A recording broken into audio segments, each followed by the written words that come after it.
안녕하세요. 소리의 가치입니다. 구독과 좋아요, 알림 설정 부탁드려요. 오늘의 사연 시작할게요.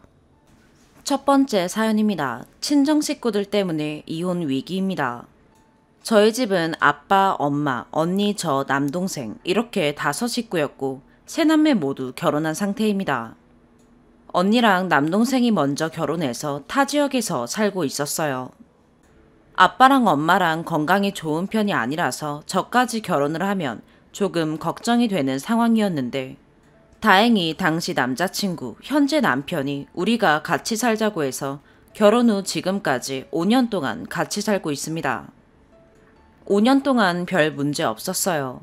남편은 어렸을 적에 부모님이 돌아가시고 가족이라곤 누나 한 명밖에 없어서 저희 부모님을 본인 부모님처럼 잘 모셨고요. 그러다가 작년에 코로나가 터지면서 남편은 딱 하나 있는 누나를 1년 넘게 못 보고 있었습니다. 서로 조심하자며 작년에는 명절 때도 시부모 기일 때도 전부 안 봤어요. 코로나가 이렇게 길어질지 몰랐죠. 그러다가 지난달에 시아버님 기일이 다가왔어요. 남편이 작년에는 누나를 한 번도 못 봐서 올해는 꼭 보고 싶다고. 자기만 혼자 가서 누나랑 부모님 묘소 들렸다가 점심 먹고 오겠다고 했어요. 그래서 그러라고 했습니다. 저야 엄마 아빠랑 같이 살고 있으니까 늘 볼 수 있지만 남편은 하나 있는 피부치를 1년 넘게 못 봤으니까요. 게다가 돌아가신 시아버님 기일이기도 하고요. 그래서 가는 김에 맛있는 거 먹으라고 돈도 챙겨줬네요. 같이 못 가서 미안하다고 하고요. 그런데 남편이 누나 만나고 와서 이틀쯤 지나서 보건소에서 연락이 왔어요. 남편이 코로나 밀접 접촉자라고 검사 받으라는 연락이었어요. 남편이 누나랑 점심을 먹었던 식당에 코로나 확진자가 다녀갔대요. 심지어 같은 시간 근처 테이블 손님이었다네요. 남편이 밀접 접촉자라서 저랑 아빠랑 엄마도 전부 검사를 받아야 했어요. 다행히 모두 음성이 나왔는데 친정 식구들이 온통 난리가 났어요. 언니랑 남동생이 돌아가면서 남편한테 화를 냈습니다. 지금 시국에 그렇게 돌아다니고 사람 만나면 어떡하냐고. 엄마랑 아빠랑 건강도 안 좋으신데 혹시나 잘못되면 어떡할 거냐고.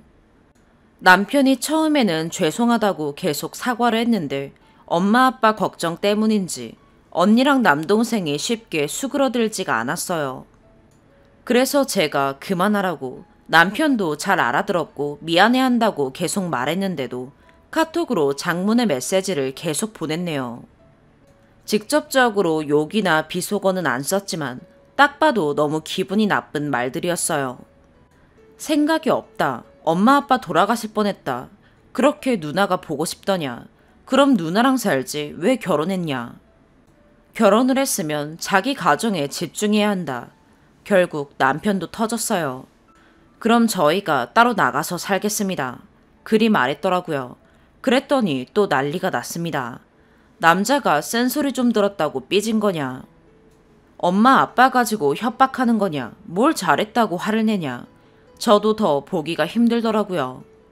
그래서 남편 보고 그냥 답하지 말고 무시하라고 했는데 갑자기 저한테 내가 따로 나가서 살자고 하면 나가서 살래? 라고 물어봐서 솔직히 너무 당황스럽고 아무리 그래도 건강도 안 좋으신 부모님을 두고 그러는 건 아닌 것 같아서 그래도 엄마 아빠 두고 어떻게 갑자기 그래. 시간 조금 지나면 다들 괜찮아질 거야. 라고 말했는데 그게 실수였나 봐요. 남편이 자가격리 끝나고 나서 맥주 한잔 하자더니 갑자기 막 울더라고요. 나는 1년 7개월 동안 하나 있는 가족도 못 보고 살다가 아버지 기일에 누나하고 점심 한번 먹었다가 세상에서 제일 쓰레기가 됐다. 처형 식구들, 처남 식구들 코로나 핑계대고 장인어른, 장모님 보러 오지도 않으면서 인스타만 봐도 매달 어디 놀러가고 친구들 만나고 그러는데 누가 더 나쁘냐. 나는 장인어른 장모님 혹시 위험할까봐 친구들 만나지도 않고 회사 집 이렇게 1년 7개월을 살았는데 도대체 누가 더 나쁘냐고. 너무 놀라고 경황이 없어서 정확히 기억은 안 나지만 저런 식으로 얘기를 했어요. 저도 알고는 있었어요. 언니네랑 남동생네는 아이들 데리고 여기저기 잘 놀러 다니는 거요. 하지만 거긴 부모님을 모시고 사는 건 아니잖아요. 남편이 술에 취해서 한 말인지는 모르겠지만 올해 따로 나가서 살자네요. 그리고 앞으로 처형이랑 처남은 안 보고 살고 싶대요. 만약 그게 싫으면 그냥 이혼하자네요. 자기도 이런 선택 강요하게 해서 미안한데 너무 속상하고 화나서 이렇게는 못 살겠다고 진짜 많이 울었어요. 그것도 엄마 아빠 들으실까봐 소리 내지도 못하고요. 전 어떻게 해야 할까요? 남편 정말 좋은 사람이고 정말 사랑합니다. 그 사람 없으면 전 못 살아요. 그렇다고 몸도 안 좋으신 부모님을 나 몰라라 할 수도 없고요. 5년 동안 같이 잘 살다가 이게 무슨 날벼락인지 모르겠네요. 무슨 해결 방안이 없을까요? 조언해 주시면 감사하겠습니다. 추가. 많은 분들이 쓴소리 해주셔서 뒤늦게 정신이 들었어요. 하루 종일 들락날락거리면서 댓글 달리는 거 전부 다 꼼꼼하게 읽어봤습니다. 제가 정말 멍청했어요. 남편 퇴근하고 집에 오자마자 분가하자고 했어요. 그랬더니 남편이 분가하자고 했던 건 내가 속도 상하고 술도 마셔서 했던 소리라고. 장인어른 장모님이 무슨 잘못이 있다고 이렇게 갑자기 분가하는 건 예의가 아닌 것 같아 라고 하네요. 이렇게 착한 남편인데 그래서 더 미안했어요. 그래도 처형이랑 처남은 앞으로 보고 싶지도 연락하고 싶지도 않다네요. 이번 일로 터지긴 했지만 그동안 알게 모르게 많은 일들이 있었나 봐요. 전 멍청하게도 곁에서 지켜보면서도 전혀 몰랐네요. 남편이 엄마 아빠 선물 사다 드려도 나중에 보고 별로 필요도 없는 거 샀다고 트집도 잡고 다 같이 가족 식사할 때마다 식당 알아보고 예약하고 하는 거 혼자 다 하는데 고맙다는 소리 들어본 적도 없고 누나가 때 되면 제철 재료들 보내주는데도 고맙다는 소리 들어본 적 없다네요. 이 외에도 시시콜콜한 것들 많은데 굳이 말하고 싶지 않대요. 돌이켜보니까 진짜 그랬던 것 같아요. 언니도 남동생도 남편이 엄마 아빠한테 잘하는 걸 그냥 당연시했던 것 같아요. 둘이 서로 손잡고 미안하다고 많이 울었어요. 그리고 엄마 아빠한테 조심스럽게 말씀드렸어요. 사실 이번에 이런 일이 있어서 남편이 언니랑 동생이랑 만나고 싶지 않다고 한다. 그러니 엄마 아빠도 이해해달라. 그렇게 말씀드렸더니 엄마 아빠도 엄청 화를 내셨어요. 요즘 우리 둘째 사위 왜 이렇게 웃지도 않고 풀이 죽어 있었나 했더니 그런 일이 있었냐고. 남편 손 꼭 붙잡고 본인들이 자식을 잘못 키워서 그렇다고 미안하다고 계속 사과하셨어요. 그리고 언니랑 동생한테 전화해서 우리도 미안하고 고마워서 함부로 못하는 사위한테 너희들이 뭔데 트집이냐고 막 뭐라고 하셨어요. 너희들 지난 5년 동안 엄마 아빠 2주에 한 번 병원 갈 때 몇 번이나 따라왔었냐고. 그거 다 둘째 사위가 데려다주고 챙겨줬다고. 너희들보다 진짜 자식 같은 건 둘째 사위라고. 어차피 작년부터 우리 얼굴 보러 온 적도 없으니까 이왕 이렇게 된 거 엄마 아빠 보러 올 생각 하지 말라고 혼내셨어요. 너네 때문에 둘째 사위가 자리 비켜줘야 하면 우리가 너네 보고 싶지 않다고 저희 남편 편들어 주셨어요. 엄마 아빠가 그러는 모습 보니까 엄마 아빠도 저렇게 우리 남편한테 고마워하는데 저는 그동안 뭘 했나 싶더라고요. 또 엄청 울었어요. 저도 엄마 아빠한테 혼 많이 났고요. 아빠가 혹시 분가하고 싶으면 우리 걱정하지 말고 나가서 살라고. 집 구해줄 형편은 못 돼도 우리 사위, 가구랑 가전은 새로 다 사주겠다고 그런 말씀도 하시고 남편은 자기 때문에 장인어른 장모님이 많이 곤란해지셨다고 계속 울기만 하고요. 많이 혼나고 많이 울고 덕분에 뒤늦게라도 정신 차릴 수 있었어요. 가족끼리 부둥켜 안고 한참 울고 방에 들어왔는데 언니한테 전화가 왔어요. 대체 엄마 아빠한테 뭐라고 했길래 저리 화를 내시냐고 막 소리치길래 제가 쓴 글 링크 보내줬어요. 저처럼 댓글들 보고 정신 차리라고요. 정신 차릴지는 모르겠네요. 정신 못 차려도 상관없어요. 이제부턴 제가 잘하면 되니까요. 조언해주신 분들, 쓴소리해주신 분들 모두 감사합니다.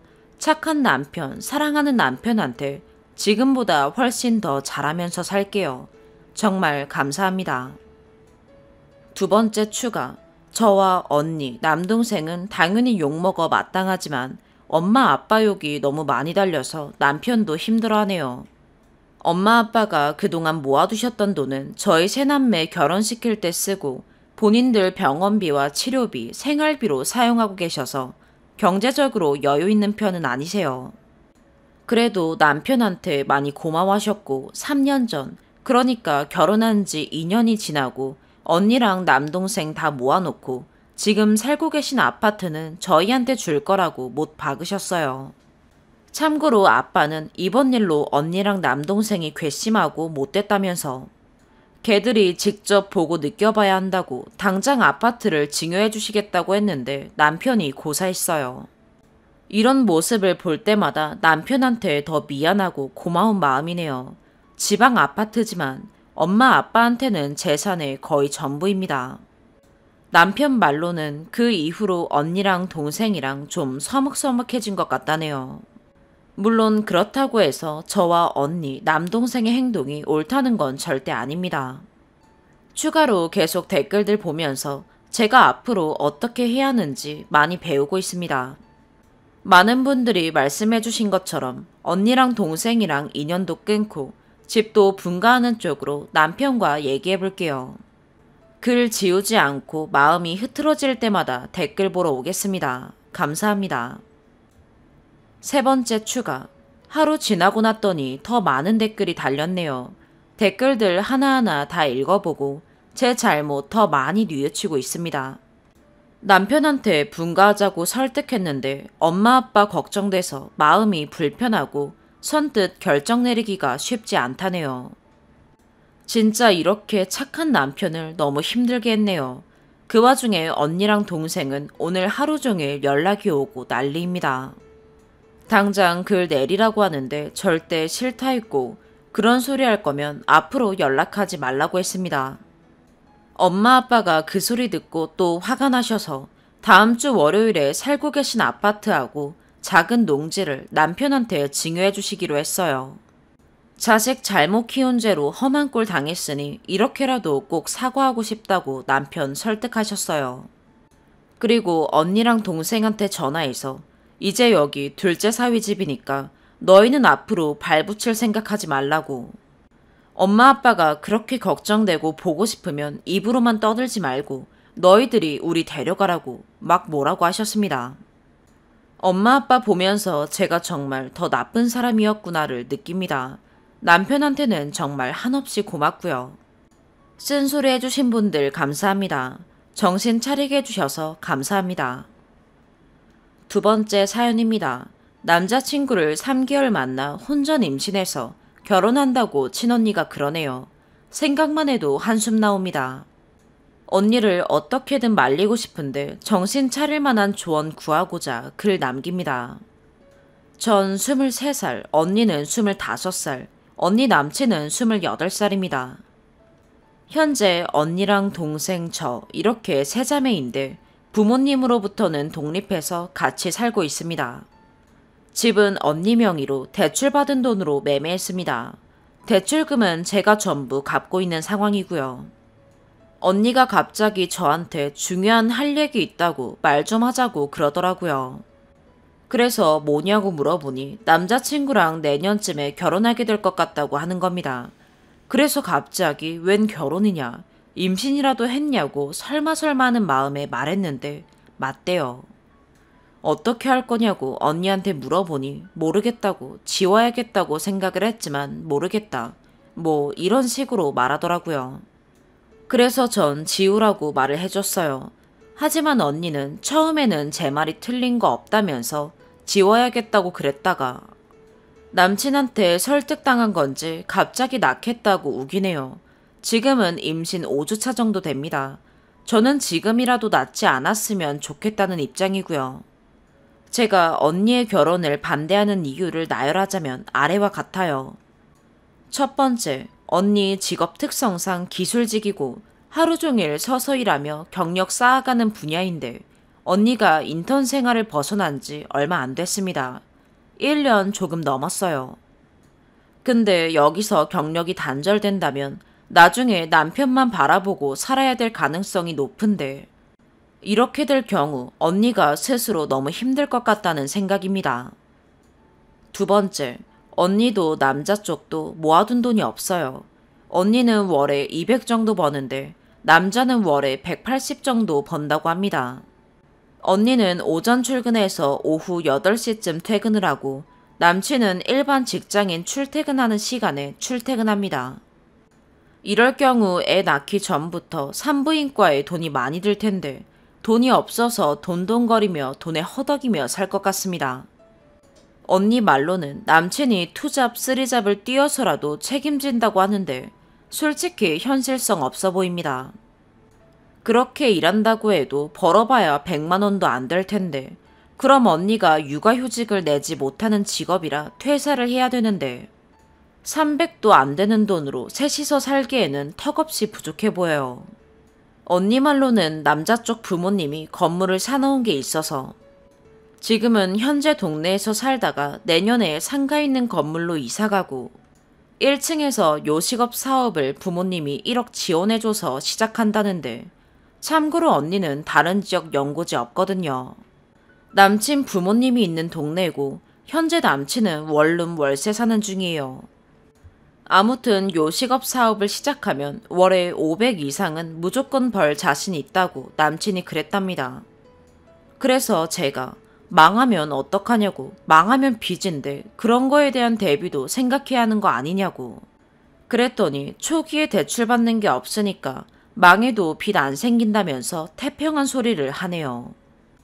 그리고 만약 남친 말대로 투잡, 쓰리잡을 한다고 하면 언니는 무조건 독박육아 당첨이겠죠. 세 번째, 이게 제일 걸리는 건데 남친과 만난 기간이 얼마 안 됩니다. 솔직히 3년 이상 만난 거여도 결정할까 말까 한 건데 100일도 안 된 남자친구네요. 뭘 믿고 애를 낳을 수 있는 건지 전 이해가 안 돼요. 만난 것도 어플 통해서 만난 걸로 알고 있는데 정말 막말로 말하면 남자가 번호 바꾸고 이사 가면 어디 있는지 알아내지도 못할 정도로 주변에 연관돼 있는 사람이 한 명도 없습니다. 이런 사람을 뭘 믿고 애 때문에 평생 같이 살 생각을 하는 건지 모르겠어요. 처음에는 남자 쪽에서 사귄 지 얼마 안 돼서 나중에 결혼하자, 이상형이다, 그런 식으로 표현을 많이 했지만 언니는 그래도 결혼은 2, 3년은 만나보고 결정해야 하지 않겠냐 라고 답장을 해줬어요. 네 번째, 거슬리는 말들. 얼마 안 되긴 하지만 언니 남친이 흘러가듯 한 말들이 거슬립니다. 너무 같다고 생각할지 모르겠지만 나중에 바람 피울 것 같아요. 첫 번째는 언니가 직장 동료와 남자친구와 셋이서 술을 마시게 됐는데 직장 동료분이 여성분이었어요. 근데 그분이 먼저 선수 쳐서 계산을 하는 바람에 얻어먹게 되었는데 그 후에 남친이 땡땡씨 나중에 술 사줘야 되는데 밥 사줘야 되는데 이런 말들을 하루에 한 번씩은 꼭 했답니다. 본인은 얻어먹는 성격이 아니라서 그런다고 했지만 굳이 라는 생각이 드네요. 두 번째는 언니가 통통해서 뚱뚱한 편입니다. 제가 봤을 때 뚱뚱해지기 전 통통이에요. 근데 저는 보통 체중이고요.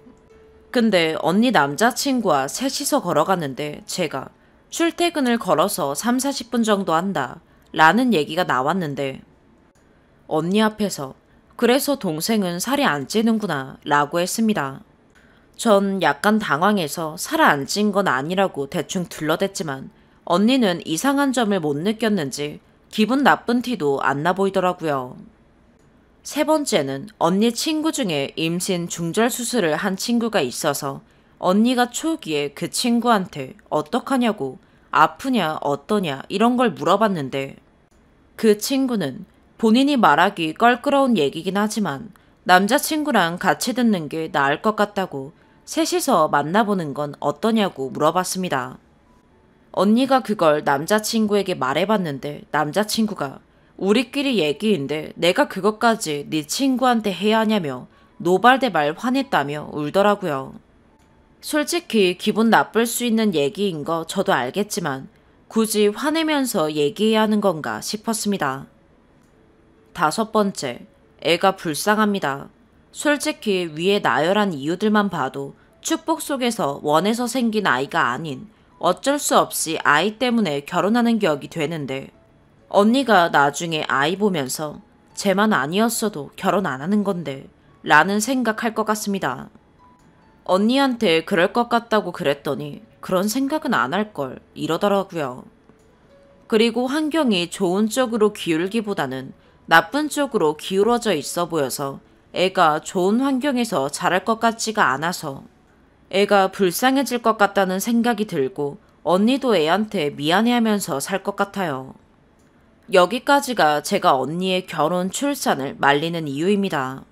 언니한테 위의 내용 중에서 4번 빼고 말해주면서 그냥 낳지 말라고 그랬더니 내가 네가 낳지 말라면 낳지 말아야 하냐 라면서 따지네요. 그래서 언니한테 그래서 앞으로 어떻게 할 거냐고 물어봤더니 구체적인 계획도 없어요. 말한 거 생각나는 대로 그대로 쓰면 일하다가 힘들면 그만두고 오빠네서 살다가 내년에 이사 가야지 이렇게 말했더라고요. 그래서 그럼 몇 개월 때 그만둘 건데 그랬더니 어제 낳기로 결정한 건데 그런 세세한 계획을 어떻게 벌써 정하냐고 그러네요. 그래서 아니 이런 인생이 달린 결정을 하는 거면 어떻게 할 건지 계획을 먼저 세워보고 괜찮아도 결정할까 말까 한 걸. 막상 낳겠다고 하고 계획을 이런 식으로 세우는 건 아닌 것 같다 라고 그랬더니 나중에는 제 말이 듣기 싫은지 이렇게만 대답하고 말더라고요. 왜 애를 낳고 싶냐고 물어보니까 결혼을 일찍 하고 싶기도 했고 남친이 책임지겠다고 확실하게만 말하면 낳을 생각이었고 지우는 게 무섭대요. 그래서 제가 낳는 게 더 무서울 것 같다고 그랬더니 본인은 지우는 게 더 무섭다고 그러네요. 처음에도 지운다고 했다가 왜 낳기로 했냐고 물어보니까 오빠가 책임진대 딱 이 7글자로 말했습니다. 다시 생각하니까 피가 거꾸로 솟는 것 같네요. 언니 남친한테도 욕 한 바가지 해주고 싶어요. 대책도 제대로 없고 현재 수중에 가지고 있는 것도 없으면서 왜 낳자고 설득하냐고요. 여기까지가 저번 주에 일어난 일입니다. 현재 언니는 임신 5주차고요. 임신해서 애 낳겠다는 사람이 그저께는 콜라 먹고 어제는 매운 떡볶이 먹으면서 개맵다고 그러고 있어서 그렇게 매운 거 먹어도 되냐고 물어봤더니 엄청 매운 것만 아니면 상관없다면서 떡볶이 먹는 거 보고 솔직히 생각 없어 보였어요. 걱정입니다. 오늘 언니한테 남자 쪽 부모님께 말했냐고 물어봤더니 다다음 주에 말한다고 하네요. 이것도 말할 거면 최대한 빨리 말해야지 왜 이렇게 늦게 말하는지 모르겠어요. 우리 집에서는 저랑 동생만 알고 있는 상황입니다. 언니는 동생은 모른다고 생각하지만 제가 말했어요.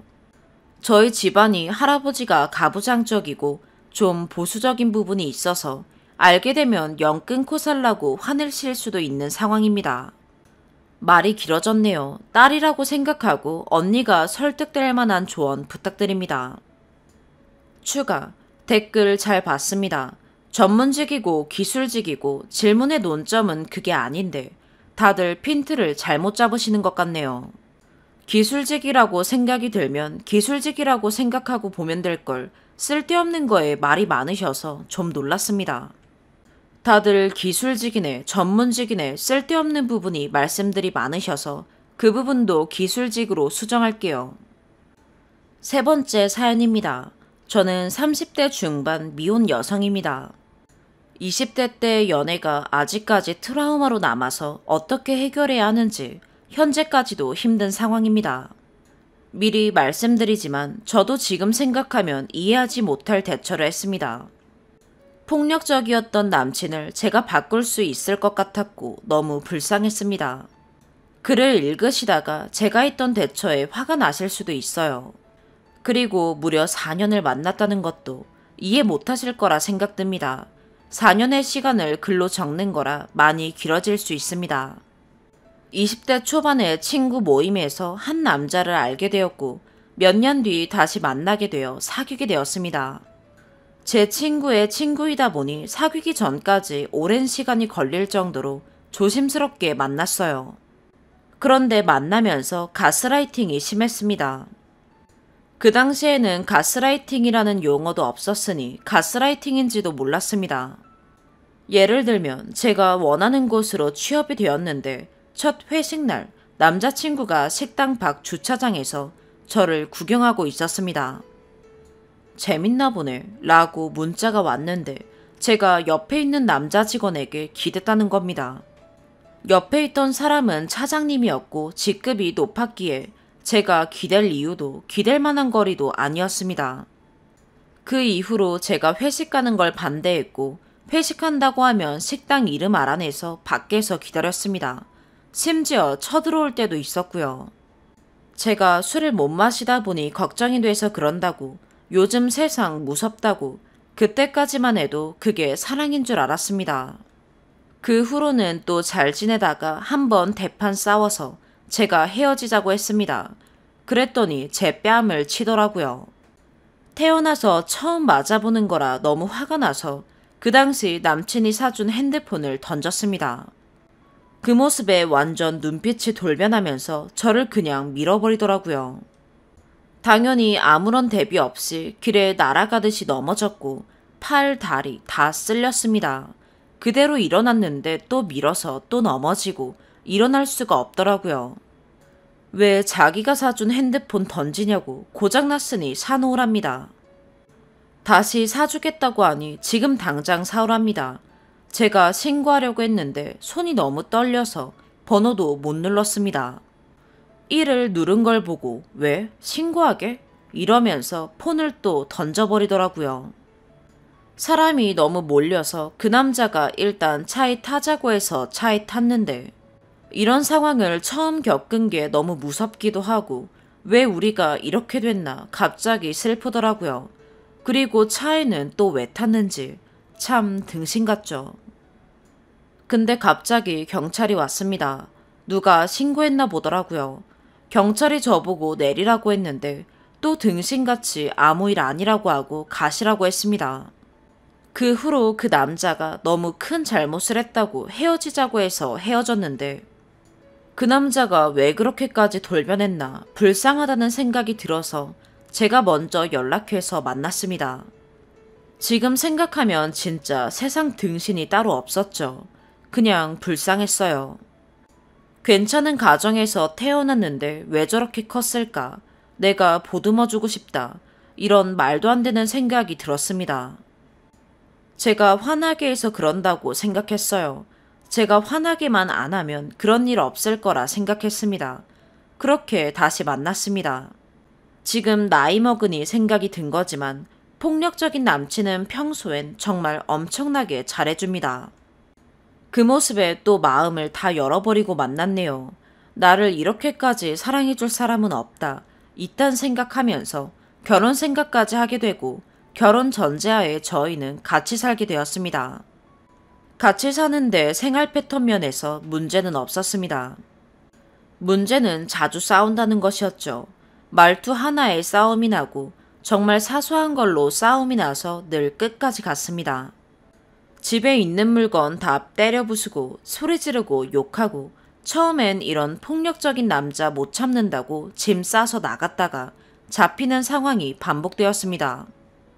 중간에 심부름센터에 연락해서 제 짐을 몰래 빼달라고 했는데 걸려서 또 잡히고 그래서 기분 맞춰주면서 엄마가 집 구해줘서 그 집에 살아야 할 것 같다고 했습니다. 화나게 하면 안 된다는 마음으로 정말 눈치 보면서 짐 싸는데 이사 안 가면 안 되냐고 첫날에 붙잡혀서 제 제일 중요한 짐을 가지고 집을 나가버려서 이사를 못했습니다. 며칠 또 구슬려서 집만 갖다 놓고 여기서 자겠다 라고 합의하에 이사를 했습니다. 이사를 하고 이제 됐다 싶어서 바로 전화로 헤어지자고 했습니다. 그럴 줄 알았다. 나 극단적인 선택한다고. 안녕. 이러고 끊더라고요. 진짜 그 남자 정신이라면 그럴 수도 있겠다 싶어서 경찰에 신고를 했습니다. 경찰은 혹시 저희 집에 찾아올 수 있으니 주변 순찰을 돌고 있겠다고 오면 바로 연락하라고 하더라고요. 불안에 떨면서 있는데 아니나 다를까 찾아왔더라고요. 술 마신 것 같진 않아서 정상적인 대화가 되려나 싶었습니다. 달래서 돌려보낼 생각이었습니다. 그렇지 않으면 밤새 집 앞에 있을 것 같았거든요. 헤어져 주겠다고 한 번만 안아보면 안 되냐 하길래 안 된다 했더니 막 울더라고요. 미친 듯이 울다가 갑자기 헉헉대더니 숨이 안 쉬어진다고 쓰러졌습니다. 실화입니다. 걱정이 되는 게 아니라 쉬어하는 건가 너무 화가 나서 119를 불렀습니다. 119 부르는데도 그냥 쓰러져 있었고 119 대원들이 왔습니다. 제가 좀 떨어져 있어서 몰랐는데 술 마신 것 같다고 해서 제가 제발 데려가 달라고 했습니다. 그런데 환자 동의 없이는 이동을 못한다고 환자 의사를 물어봐야 한다고 하더라고요. 그 남자가 갑자기 깨더니 안 간다고 해서 대원들은 그냥 가셨습니다. 제가 제발 나가달라고 했는데 갑자기 거실 창문 쪽으로 가서 뛰어내리겠다고 하더라고요. 창틀에 걸터 앉아서 잘 살아라 이러는데 그 당시 저희 집 3층이었거든요. 진짜 객기불이나 싶었는데 진짜 뛰어내릴 것 같더라고요. 제가 뒤에서 바지 허리띠를 잡았는데 정말 뛰어내릴 것처럼 너무 세게 힘을 주더라고요. 제가 힘을 주다 포기하고 뒤돌았는데 아무 소리 안 나서 진짜 뛰어내린 줄 알았거든요. 근데 무섭다 이러는 거예요. 그때서야 경찰분에게 전화를 했습니다. 다행히 근처라고 하셔서 금방 오겠다고 하셨고 그 통화 소리를 듣더니 주섬주섬 짐을 챙기더군요. 경찰분이 오시기 전에 나가버렸고 경찰분이 바로 뒤에 오셔서 방금 나갔다고 했더니 나가보자 해서 나가는데 엘리베이터에서 만났습니다. 경찰 만날까봐 엘베 타고 내려가지 않고 계단으로 올라갔다가 내려온 겁니다. 그때부터 경찰이 말을 거는데 자기 아니라고 발뺌을 하더라고요. 제가 맞다고 하고 같이 계시던 여경분이 저를 따로 불러서 딱 보니 목숨 끊을 배짱은 없는 것 같고 보복은 할 것 같으니 이사하는 게 좋겠다고 하더라고요. 경찰서 가서 조서 쓰고 저 먼저 나오는데 그날은 정말 편히 잤습니다. 그 후에 바로 이사하고 전화번호 바꾸고 그렇게 4년간의 질긴 인연이 끊어졌고 그제서야 내가 뭐에 씌었구나 싶었습니다. 한동안 회사에 찾아오진 않을까 두려웠지만 찾아오진 않더라고요. 그런데 1년도 안 돼서 그 남자가 다른 여자랑 결혼을 했다더군요. 그 후로 다시 5년이 흘렀는데 아직도 잘 산다고 하더라고요. 저는 그 남자랑 헤어지고 한동안 너무 힘들었고 겨우 누구를 만나면 그 남자가 저의 집에 찾아올까봐 늘 두려움에 떨고 덩치 큰 사람만 보면 저를 손찌검 할까봐 너무 무서워서 제대로 된 연애를 못하고 있습니다. 그런데 그 남자는 멀쩡히 잘 산다고 하네요. 원래 멀쩡한 남자인데 제가 그 남자를 화나게 해서 그 남자가 그 지경까지 된 건가 싶고 제 탓을 하게 됩니다. 저도 만나면서 그런 행동 보자마자 헤어졌어야 했는데 그러지 못한 게 너무 잘못됐다고 생각도 들고 이제는 제발 좀 빠져나와야 하지만 전 아직도 그 남자가 꿈에 나옵니다. 매번 칼을 들고 저를 쫓아와요. 길에서 비슷한 사람만 봐도 너무 무섭고 그 사람이 타던 차만 봐도 너무 무섭습니다. 왜 그때 신고하지 못했을까 너무너무 후회도 되고요. 요즘 매체에서 계속 미투 사건이나 학폭 사건이 이슈되고 있는데 저도 이제라도 신고해야 하는 건가 싶고 어떻게든 제 트라우마를 깨고 싶습니다. 하지만 신고를 했을 때 또 그 남자를 마주해야 하는 상황과 혹시나 그 가정이 깨진다고 하면 당연히 제 탓을 할 거고 또 질긴 악연이 이어질까 싶어 망설여집니다. 어떻게 해야 트라우마를 없앨 수 있을까요? 도와주세요. 네 번째 사연입니다. 올해 31 여자입니다. 현재 결혼을 전제로 함께 살고 있는 남자친구가 있습니다. 1년 10개월 사귀고 있고 남자친구는 3살 연하입니다. 코로나로 인해서 부모님 상견례와 결혼식을 내년으로 미루게 되어서 일단 혼인신고도 미루고 올해 초부터 생활만 같이 하고 있어요. 저는 잠시 일은 그만두고 이직 중이고 남친은 현재 일을 하는 중입니다. 결론부터 말씀드리면 같이 살아온 이후부터 애 같은 이 남자와 결혼해도 될까? 라는 의문이 하루에도 수십 번 들어요. 저 같은 사례인분들 중에 극복하신 분들이 계실까 싶어서 조언을 듣고자 합니다. 남친의 경제적인 부분은 사실 별 상관없는데 집안일을 못해요.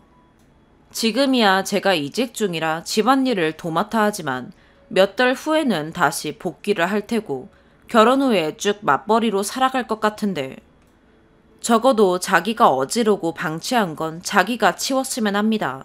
저만 지치고 힘든 생활을 할까봐 걱정돼요. 하나부터 열까지 다 알려줘야 하고 물건도 제대로 두는 법이 없습니다. 집안일에 전형적인 게으른 스타일입니다. 심지어 해야 할 일을 알려주면 딱 그때 듣고 돌아서면 또 잊어버려요.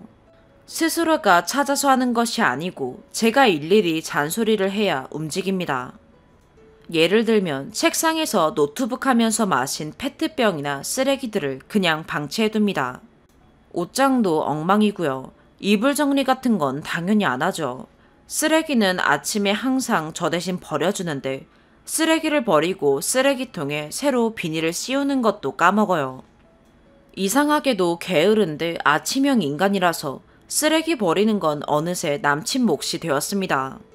물건을 쓴 다음에는 그냥 썼던 그 자리에 내려놓고 제자리에 갖다 놓는 법이 없습니다. 청소하라고 시키면 그냥 청소기만 휘리릭 돌려요. 먼지를 턴다거나 얼룩진 곳을 닦는다거나 그런 개념을 모릅니다. 밥 다 먹고 싱크대에 그릇 물 담아 놓는 것도 제가 알려줘서 하는 중인데 제 말뜻은 나중에 제가 설거지를 할 때 편하게 해달라고 하는 것인데 남친은 그저 물 담그는 행위에 초점을 맞춰서 그냥 물줄기로 살짝 적시면 되겠지 라는 마인드입니다. 대충 이런 느낌이네요. 그런데 차라리 게으르고 더러우면 모르겠는데 게으르지만 사람이 더럽거나 불쾌하지가 않아요. 옷도 깔끔하게 입고 식사 예절이 발라요. 깨끗하게 먹고 샤워하거나 씻는 것도 대충 씻을지언정 제깍제깍 잘 씻습니다. 그리고 어떠한 부분을 확실하게 말하면 그 부분을 수용을 잘하고 납득도 잘하는 편이고 자기 주장이 확고하긴 한데 제가 무슨 말을 하면 잘 듣고 이해하는 편입니다. 그렇기 때문에 이 문제에 대해서도 스스로 인식은 하고 있어요.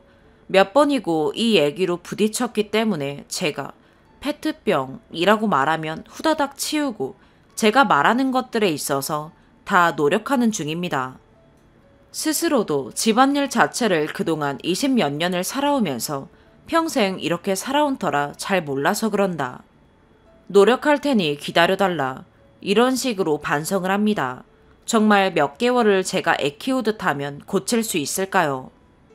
사람은 고쳐 쓰는 거 아니라고 하는데 믿어도 될지 제가 너무 몰아가는 걸까요? 추가. 처음 글 써봤는데 이렇게 많은 조언을 해주실 줄은 몰랐습니다. 시간 내어 적어주신 조언들, 쓴소리, 공감하는 말씀들. 제 생각을 정리하기에 정말 많은 도움이 되었어요. 감사합니다.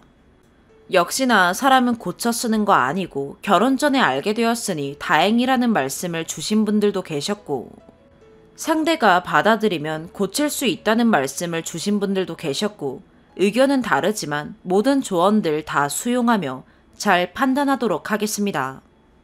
간간히 악이 있는 엉뚱한 소리 하시는 사람도 계시던데 그만큼 다양한 분들이 제 글을 봐주신다는 것에 익명으로 글을 쓰는 것이 조심스러워지기도 하고 부끄럽기도 하네요. 진심 어린 조언을 해주신 몇몇 분들의 말에 공통된 부분은 결국 사람은 완벽할 수 없고 타협점을 찾아야 한다 더군요. 이 말은 제 고민 말고도 다른 모든 사람 관계에도 통하는 조언이라고 느꼈습니다. 저와 같은 비슷한 고민을 안고 계신 분들 뿐만 아니라 상대의 어떠한 결점에 대해 고민하시는 분들이 참고하시면 좋을 어느 현명하신 분이 달아준 댓글 하나만 박제할게요. 사람에게는 누구나 채워져야 할 부분이 있는 것 같아요. 생활 습관이 안 맞아도 말투나 표정으로 모든 게 용서되기도 하고 그 반대이기도 하죠. 글에는 쓰지 않으셨더라도 결혼을 생각할 정도로 그분에게 느낀 게 있지 않았을까요? 생활 습관이 도저히 용납이 안 된다면 어쩔 수 없지만요. 완전 완벽한 사람은 없는 것 같고 다들 사람 고쳐 쓰는 거 아니라고 하지만 정말 사람마다 달라요. 속 시원하게 이 결혼 관두라는 사람들이 태반일 테지만 잘 생각해 보세요.